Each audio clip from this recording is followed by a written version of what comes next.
If you want to change your life, you have to change your mind. Okay? I'll start it with that. Kung gusto mong baguhin ang buhay mo, baguhin mo muna yung takbo ng utak mo. Kasi kung ano yung mga bagay na nangyayari sa iyo ngayon, lahat yan, nagmula sa utak mo lang. Nag-manifest lang yan into reality. Okay? Why? Because your thoughts, okay, becomes your words. And your words becomes your action. And your action becomes your reality. Kung ano yung mga bagay na inisip mo, magmamanifest yan into real life. Some way, somehow. No?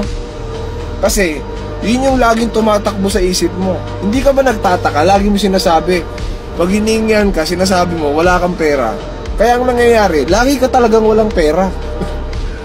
So kahit wala kang pera, ano gusto ko sabihin mga kaibigan? So kahit wala kang pera, wag mo sasabihin wala kang pera. Kasi, ganun nag-work yung law of attraction. Yung iba sa inyo, baka nawiwirdohan sa mga sinasabi ko. No? Pero, make a research about it on the internet. It's available dyan, online. No?